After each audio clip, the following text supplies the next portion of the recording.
Alright, what's up everyone? Welcome back to the channel. Today we're going to be looking at gravel farm and a couple other concepts that you can use to farm gravel. So first of all, I just wanted to show you guys this cool little room that I'm in. It's pretty much the control room for the little machine that we've got going on. A couple switches, a little storage, and then a toggleable another portal. And I'll get into that a little bit later and explain what it's used for. Other than that, this is the farm. It's actually quite big, and it relies on the ability to use carpet mod and the command carpet SilverfishDropGravel. So if we just go like this, we'll go, don't set it to anything. We can go feature. Let's go back. SilverfishDropGravel item when breaking out of a block. So what we're going to do is we're going to abuse this feature.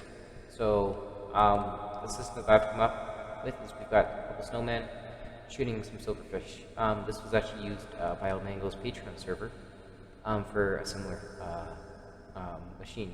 So these guys are constantly, whenever silverfish get, what's it called? Damaged, they alert other silverfish in a vicinity of 21 by 21 by 11 blocks. So we use this ability to be able to control where silverfish can pop out of. So actually, if we look right here, normally infested stone would be moving right along this line. But this is 11 blocks out instead of the 10 blocks that it needs to come from there, because it's 10 in each direction, which makes it 21 by 21. So it's just out of the area, which means that they won't go until they actually are pushed into the cell. So it'll work kind of something like this. What we'll do is we'll push it into the cell and infest its stone block. Eventually, it'll pop out and collect the gravel down here. Then what we use is a couple stone generators that push it down. They pop out, another stone gets pushed in. Now sometimes it takes a while, but the more cells that you have, you're getting a couple gravel every second, which is quite impressive. As you can see, every time that he pops out. Let's just turn that off. Now besides this, there are a couple other ways that you can actually get gravel.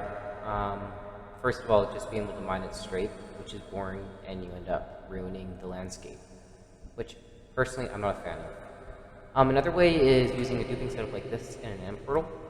This is quite an easy way to get it, but I find it's a little too cheaty. I would rather build a big farm like this than do something like this, even though this would probably give you more gravel per hour. Then, of course, the other way is just bartering with piglins. Thing is, you would need an incredibly good gold farm for that to work. But I think I should just get started with the farm, and just explain the basics. So normally you'd be AFKing up here, and you flip the switch, and that would turn off the lights in the spawning chamber and allow silverfish to start spawning. Then they fall down, and then using this cool contraption down here, they are getting packed into just normal stone blocks here. Then once they're converted, they're pushed along, and this line would normally go across into this 0 tick and then along a line. But because that takes too long, I'm just going to use this simple command setup. So what we're just going to do is we're just going to start this. See, it'll just start putting blocks there and then push them along. So while that's happening, I'll just explain the rest of the farm.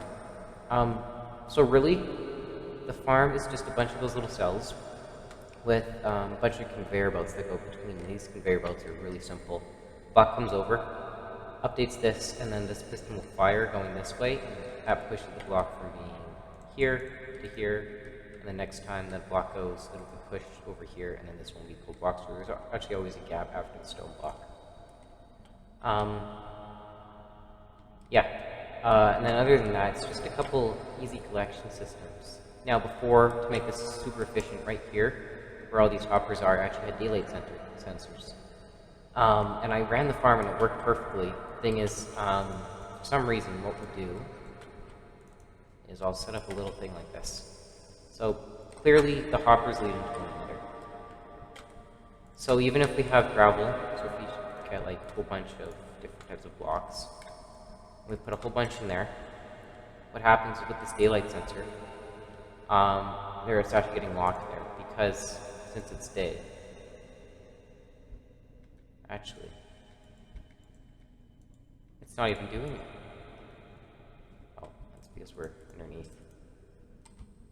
Well, this isn't efficient because if you're underground, yeah, you could have it set to just normal day, but this farm, it's just, now we'll set it to that and you'll see it start to empty. So it just blocks the copper underneath, which wasn't very efficient. And I couldn't have this for each of these because it's transparent blocks all the way up. So that wouldn't have worked. So I just decided to cut out those cells, even though they're still there. It's not going to be as efficient, but I'm actually going to get all the gravel to come through. Because I actually just emptied all the other cells, and it took a while. Oops. Had a little bit of a spill here, and all these came across. We'll just empty those. Oh, damn.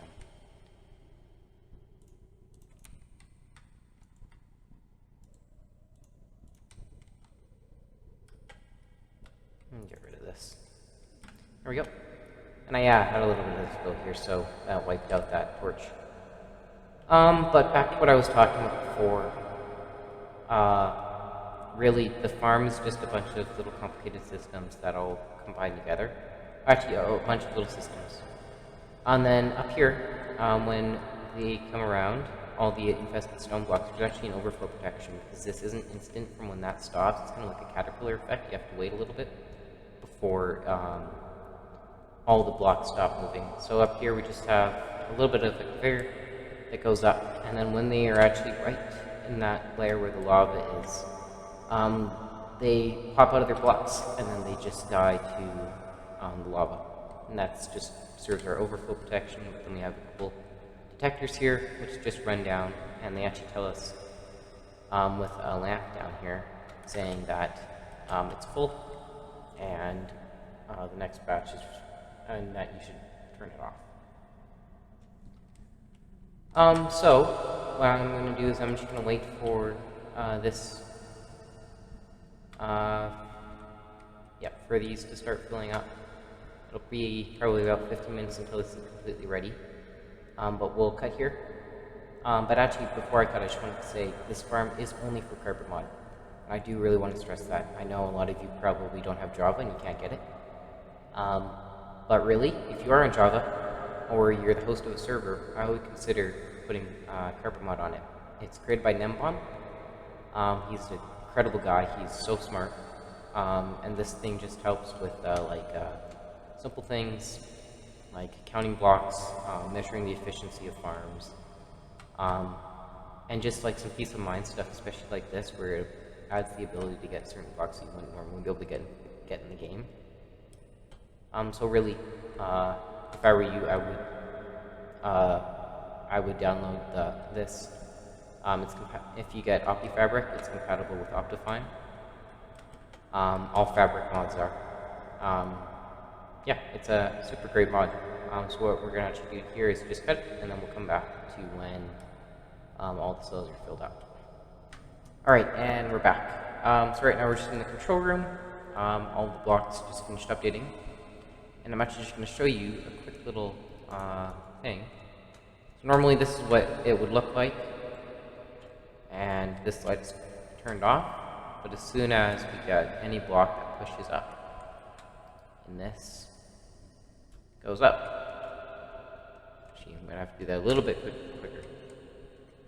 Do a couple. 1, 2, 3. You can see just what happens there, and they just got a blub. Other than that, this server detects when blocks are pushed up and just pushes the piston over, sends that redstone signal, and then powers that lamp. So that's actually alerting us that we have blocks in all the positions. You can start this whenever, but the actual the thing that's producing your blocks has to be turned off, or else they can get jammed up by the immovable pistons.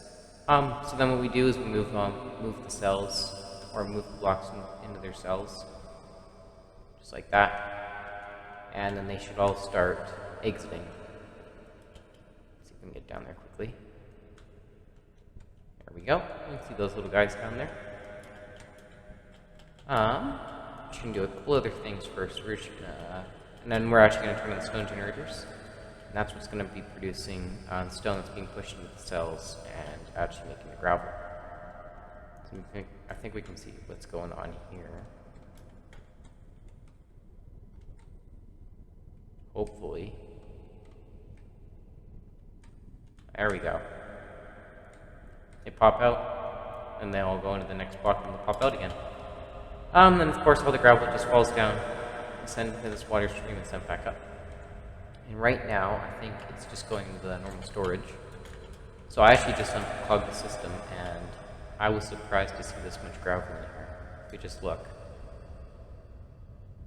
That was at half a stack before. Yeah, it's just amazing. Yeah, and then what we're actually going to do is we're just going to go /log counter white. We should go /counter white reset. And then we'll turn on the counter and go like this, and then all of a sudden you can see we're already getting numbers. So I'm actually happy that I was able to unclog that, and as you can see right now, we're getting 25, 30,000, 28, 30,000, 31, 29, and this is just with like a half-level farm, unlike that big one over there, which is double the size. And this is just crazy. If you were to double the size, those numbers would also be doubled. So I think it's just crazy to be able to see a number that's like leveling off at like 32,000. I mean, you can even tell just how many items were in here. So I mean, if we go like this, let's just see how quickly everything happens. It's like, it's probably about hopper speed, if anything. Oh, plus a ton more in here. This is probably just overflow. And a ton, oh my goodness. Are you kidding? I didn't even realize that this stuff was in here. Just take all that. This is just mind-blowing. I did not think that there was this much stuff in here. The kelp and the carpet, those are just some stuff that I was using when I was building the farm. But you can already tell. Oh yeah, that's... I don't know why that number... Oh no, it should... Oh yeah, it would have stopped. It looks like we're averaging out about 27,000. Which is pretty good. You can see any pistons aren't pushing down, those are the ones currently working. Or where they're in there. You can see like that one. Yeah, a couple others. But then as far as turning the farm off, what you would do is, in this situation, is kind of go backwards. You would first turn off all the stone generators. And you would wait for all of the silverfish to finally exit their blocks. Once they exit their blocks, it allows for these chambers to be cleared and allow for the next batch to be pushed in. So if you just look at these, like this one hasn't, don't think it's exited yet. Oh no, it's because this one isn't even up. I had to remove a couple just to increase efficiency because they were blocking the line. If you keep looking down here, you're all good. I think we're good to go to the next step. Obviously, you just have to wait because there is kind of a max time for them to be stuck in their block, especially with them getting updated all the time. That number is just going down because it's not getting a fresh supply.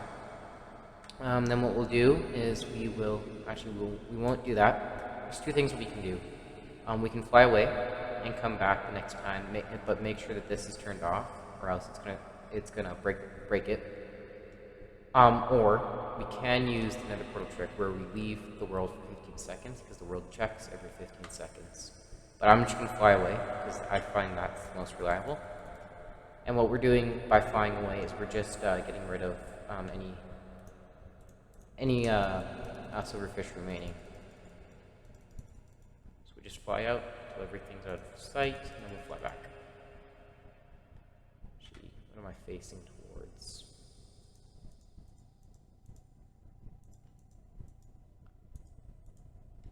I don't know what I'm facing towards. Just go TP 0, 10,